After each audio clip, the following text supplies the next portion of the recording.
বাংলা ধারাবাহিক জগতের একটি জনপ্রিয় ও ব্লকবাস্টার ধারাবাহিক ছিল হচ্ছে মিঠাই, যেখানে প্রধান ভূমিকায় অভিনয় করছিলেন জনপ্রিয় অভিনেতা আদ্রিত রয় ও অভিনেত্রী সৌমিত্রিষা কুণ্ডু। আর এই ধারাবাহিকটিতে আরও অনেক জনপ্রিয় অভিনেতা ও অভিনেত্রীদের অভিনয় করতে দেখা গিয়েছিল, যার ভিতরে তন্নি লাহা রয়, দিয়া মুখার্জি, উদয় প্রতাপ সিং, ফাহিম মির্জা, ওয়েন্ডিলা বোস সহ আরও অনেক জনপ্রিয় অভিনেতা অভিনেত্রীকে অভিনয় করতে দেখা গিয়েছিল। এবং এই ধারাবাহিক শেষ হওয়ার পরেও এই ধারাবাহিককে মানুষ এখনও মনে রেখেছে।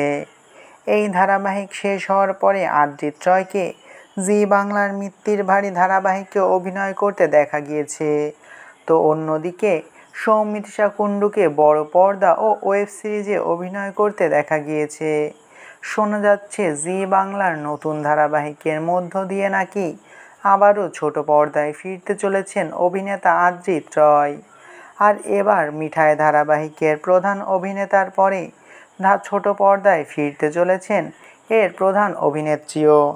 মিঠাই ধারাবাহিকে শ্রী এর ভূমিকায় অভিনয় করেছিলেন অভিনেত্রী দিয়া মুখার্জি, যাকে বর্তমানে স্টার জলসার কথা ধারাবাহিকে জুনির ভূমিকায় অভিনয় করতে দেখছে দর্শকেরা।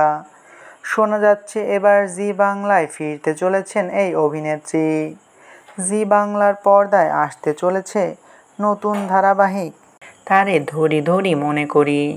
আর এই ধারাবাহিকে প্রধান ভূমিকায় অভিনয় করছেন অভিনেত্রী পল্লবী শর্মা ও অভিনেতা বিশ্বরূপ বন্দ্যোপাধ্যায়।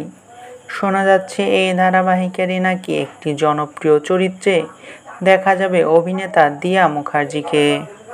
অর্থাৎ এই ধারাবাহিকে নাকি পল্লবী শর্মা ও বিশ্বরূপ বন্দ্যোপাধ্যায়ের পরে দ্বিতীয় লিড চরিত্রে থাকবেন এই অভিনেত্রী। খুব তাড়াতাড়ি টেলিভিশনের পর্দায় প্রকাশ পাবে এই ধারাবাহিকের প্রথম প্রোমো। আপনার এই বিষয় নিয়ে কী মতামত তা অবশ্যই কমেন্ট করে জানাতে পারেন। ভিডিওটি ভালো লাগলে চ্যানেলটিকে সাবস্ক্রাইব করে আমাদের সাথেই থাকবেন।